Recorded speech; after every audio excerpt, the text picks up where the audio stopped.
इसलिए धर्म पुरुषार्थ पूर्वक सारे कार्य करना चाहिए। सबसे पहले धर्म पुरुषार्थ करना चाहिए। सुबह सुबह उठ करके प्रभु का नाम लेते हुए स्नान आदि करके प्रभु की भक्ति पूजा आराधना के माध्यम से फिर इसके बाद आप अर्थ पुरुषार्थ की ओर जाइए।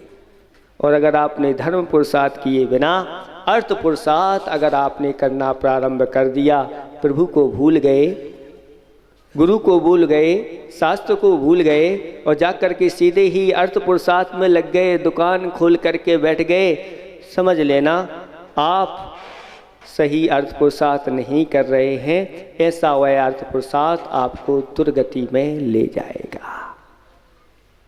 इसलिए आप सबसे पहले धर्म पुरुषार्थ रखा।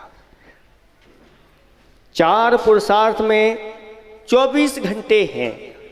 आज वर्तमान में मोक्ष पुरुषार्थ डायरेक्ट नहीं है, इनडायरेक्ट फिर भी हो सकता, लेकिन 3 पुरुषार्थ तो आप लोगों के लिए कहे गए हैं, धर्म, अर्थ और काम। और इनके लिए आपके लिए समय भी दिया गया है, 24 घंटे दिए। कितने घंटे दिए गए? और 3 पुरुषार्थ हैं। अब इन 3 पुरुषार्थों में आपको अपने घंटे बांटना है। बांटो, कौन से पुरुषार्थ को कितने घंटे आप देंगे। मौन पूर्वक कार्य करें, यहाँ है थोड़ा सा आपको बांटना है। बांटो, कैसे बांटोगे? बराबर बांटोगे। हिस्सा बांट जब होता है ना तो बराबर का अच्छा माना जाता है ना। किसी से फिर ना राग होता है ना देश, उनको भी इतना मिला, उनको भी इतना मिला, सब संतुष्ट हो जाते हैं। और अगर आपने बराबर नहीं बांटा तो फिर वाद विवाद, राग देश आदि बढ़ने लग जाते हैं। तो आप बांटिए। धर्म पुरुषार्थ के लिए कितने घंटे? बोलो, आवाज नहीं आ रही आप लोगों की। 8 घंटे। इधर से आवाज आ रही, इधर से आवाज नहीं आ रही, क्योंकि महाराज हम 8 घंटे वाले नहीं, हम तो आध घंटे वाले। आध में और 8 में बहुत अंतर है। 8 घंटे धर्म पुरुषार्थ के लिए, 8 घंटे अर्थ पुरुषार्थ के लिए। आज अर्थ पुरुषार्थ में अगर कोई आपके यहाँ काम करने के लिए आता है तो वह कहता है, सेठ जी हम 8 घंटे से ज़्यादा नहीं देंगे। आप दुकान भली 7 बजे खोल करके बैठ जाओ, वो काम करने वाला तो 10 बजे आएगा। आप ही झाड़ू लगाइए, आप ही दुकान जमाइए, वह तो 10 बजे आएगा। और जैसे ही 6 बज गए अब हमारी छुट्टी, 5 मिनट पहले से ही वह अपनी तैयारी कर लेता है। इसलिए कहा कि 8 घंटे से ज़्यादा नहीं। अर्थ पुरुषार्थ 8 घंटे से ज़्यादा, व्यापार आदि 8 घंटे से ज़्यादा नहीं। इससे ज़्यादा करते हैं तो आप अपनी सीमा का उल्लंघन करते हैं। और 8 घंटे आपके लिए मिले हैं वह भोग के लिए, काम पुरुषार्थ आदि के लिए, सुख सुविधा में आप अपना जीवन जीने के लिए आपको मिले हैं। अगर आप इस प्रकार से कर रहे हैं तो आप व्यवस्थित हैं, नहीं तो आप कहीं ना कहीं चोरी कर रहे हैं। धर्म पुरुषार्थ के घंटे आपने कहाँ लगा दिए? या तो अर्थ पुरुषार्थ में लगा दिए या और अन्य भोग सामग्री में लगा दी, तो धर्म की चोरी आपने कर ली। इस प्रकार की चोरी करोगे तो आप सफल नहीं हो पाओगे। इसलिए 8 घंटे तो धर्म के लिए निकालना चाहिए, तब आपके अन्य पुरुषार्थ सफलीभूत होते हैं, नहीं तो वह सफलीभूत नहीं होते, ऐसा कहा गया। ये व्यवस्था बनाई है। तो चारों पुरुषार्थों का वर्णन हमारे आचार्य भगवंतों ने कहा, शास्त्रों में उनका वर्णन किया और सबसे पहले धर्म पुरुषार्थ, फिर अर्थ पुरुषार्थ, फिर काम पुरुषार्थ और अंत में मोक्ष पुरुषार्थ के लिए भी कहा।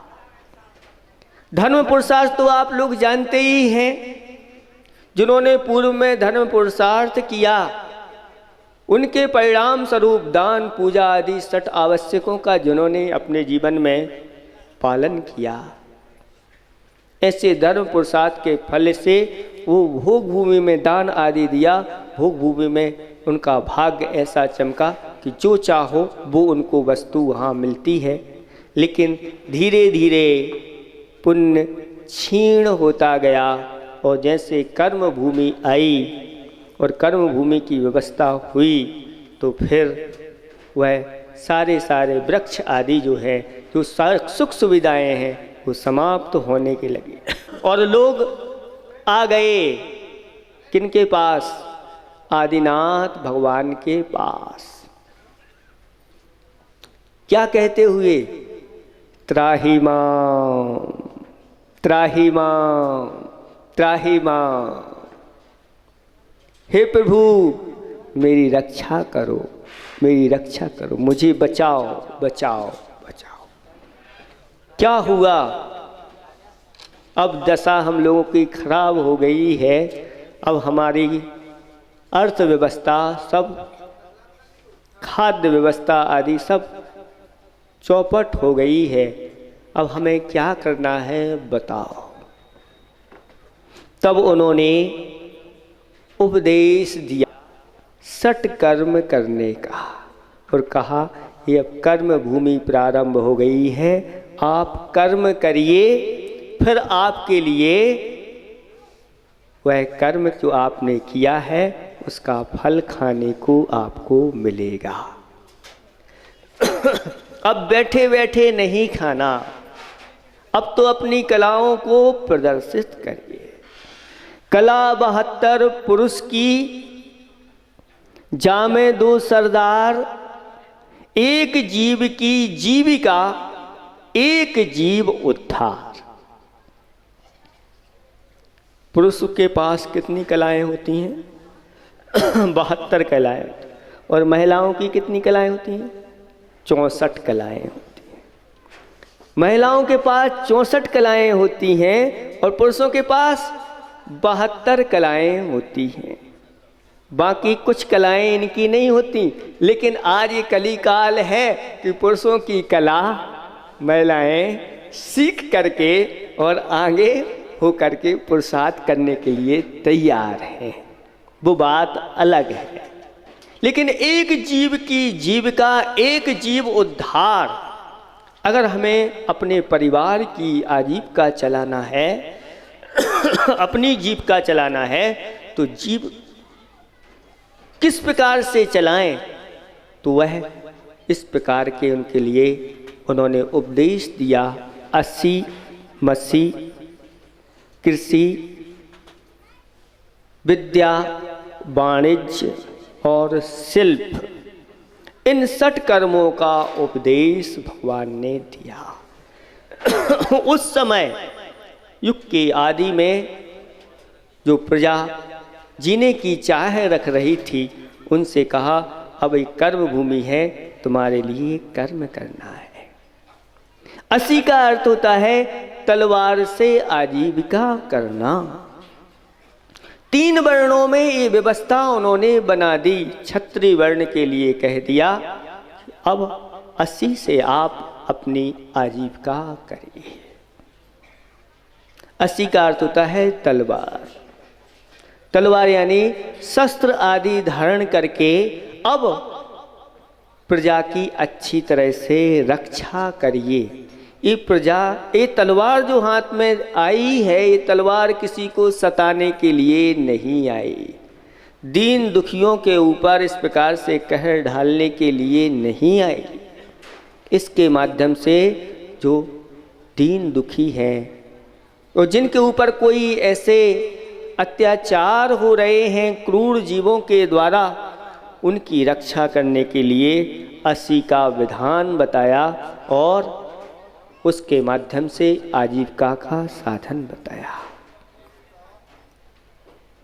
आज आपके इस भारत की रक्षा अगर हो रही है तो उन्हीं के द्वारा हो रही है। आप लोग अच्छी तरह से शांति से यहाँ बैठे हैं, धर्म ध्यान कर रहे हैं, और वह बॉर्डर पर, भारत की सीमा पर अस्त्र शस्त्र लेकर के खड़े हुए हैं कि कोई भी हमारे भारत के ऊपर आंख उठा करके ना देखे। कितना बड़ा वह कार्य कर रहे हैं, आपकी दृष्टि उस ओर नहीं जा पाती। कितनी शांति से आप बैठे हैं, ये सब उसी का फल है कि चारों तरफ से वह लगे हुए हैं भारत की रक्षा के लिए। ये व्यवस्था युग के आदि में भगवान ने बताई थी। मसीह की व्यवस्था बनाई। मसीह का अर्थ होता है लेखन आदि कार्यों के माध्यम से भी जो लेखा जोखा आदि होता है, इससे भी अपनी आजीविका चलती है। सही सही लेखा जोखा करना।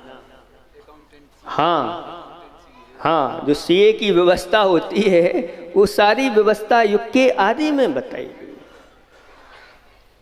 सही सही लेखा जोखा करना, क्योंकि आप जैसा करोगे वैसा फल आपको प्राप्त होगा।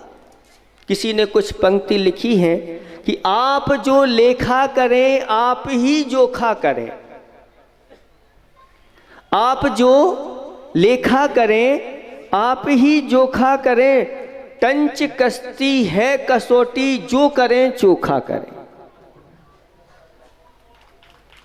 क्योंकि जो आप लिखेंगे, आप अपने जीवन में जैसा लिखेंगे, चोखा लिखेंगे तो चोखा आपको उसका फल मिलेगा, और अगर आप खोटा लिखेंगे तो खोटा फल मिलेगा। आप जो लेखा करें आप ही जोखा करें। टंच कसती है कसौटी, जो करें चोखा करें। किस तरह से एक पल में फूटते हैं फूकने, किस तरह से एक पल में फूटते हैं फूकने। जिंदगी को जानना हो बुलबुले देखा करें। टंच कसती है कसौटी, जो करें चोखा करें। श्वास हर एक अनमोल है, दिल साज की आवाज है। श्वास हर एक अनमोल है, दिल साज की आवाज है। गुनगुनाने को मिली है, व्यर्थ मत चीखा करें। टंच कसती है कसौटी, जो करें। आप अपने अनुभवों से एक दिन की बात हो तो माफ भी कर दे खुदा। एक दिन की बात हो तो माफ भी कर दें प्रभु। एक दिन की बात हो तो माफ भी कर दें गुरु। ये कहाँ की बदसलूकी, रात दिन धोखा करें। टंच कसती है कसौटी, रात दिन धोखा करने वालों के लिए फिर कोई माफ करने वाला नहीं। लेखन कार्य की व्यवस्था आचार्य भगवंतों ने आप लोगों को लिए सौंपी है। इसमें किसी प्रकार के छल कपट आदि के माध्यम से प्रकार के कार्य नहीं करना। 80 की व्यवस्था बनाई, मसीह की व्यवस्था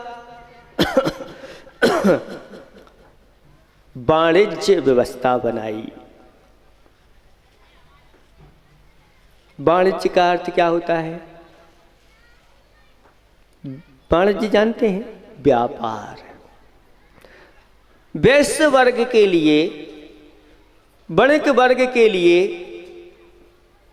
3 व्यवस्थाएं आजीविका की बताई। सबसे पहले कृषि करो। क्या करो? कृषि करो। कृषि के माध्यम से आप उत्तम खेती कहा गया है। उस खेती में जो आप करते हैं उसमें किसान जो है बीज को बो देता है, और बीज को बो करके और पुरुषार्थ कर देता है और फिर वह कहता है अब मेरे भाग्य में जो होगा वह मुझे मिलेगा, और अच्छे परिणामों के साथ में वह भावना भाता है अच्छी फसल आए, जिससे हमारे परिवार का, हमारे नगर का, हमारे राज्य का, हमारे राष्ट्र का अच्छी तरह से परिपालन हो जाए। इन भावनाओं के माध्यम से वह खेती करता है तो वह ज़्यादा पाप का बंध उसमें नहीं करता। और ये व्यवस्था आचार्य श्री ने भी एक दोहा लिखा है, खेती बाड़ी है भारत की मर्यादा, शिक्षा साड़ी है। खेती बाड़ी है यानी बाढ़ है, अगर ये बाढ़ नहीं होगी तो हमारे इस भारत की रक्षा नहीं हो पाएगी। खेती बाड़ी है भारत की मर्यादा, आप अपनी अगर भारत की मर्यादा बनाए रखने तो किससे मर्यादा बनेगी? शिक्षा साड़ी है। अगर सुशिक्षा होगी तो तुम्हारे भारत की, अपने भारत की रक्षा हो सकेगी। और साड़ी के माध्यम से यानी हमारा पहनावा जो है ना भारतीय होना चाहिए। ये भारत का पहनावा कैसा था, लेकिन जब से यह भारत इंडिया बना है इस भारत की दशा बहुत खराब हो गई है। ये भारत नाम उस समय आदिनाथ भगवान के पुत्र भरत के पहले चक्रवर्ती हुए, उनके चक्रवर्ती होने के कारण से यह भारत देश पड़ा, भरत के नाम से ही ये भारत देश पड़ा। लेकिन जब से इसका नाम इंडिया हुआ है इसकी दशा बहुत खराब हो गई है। किसी ने कहा है कि भारत और इंडिया में क्या अंतर है, जानना चाहते हैं आप लोग? भारत में क्या था और इंडिया में क्या है? भारत में गांव है, गली है, चौबारा है, और इंडिया में सिटी है, माल है, पंचतारा है।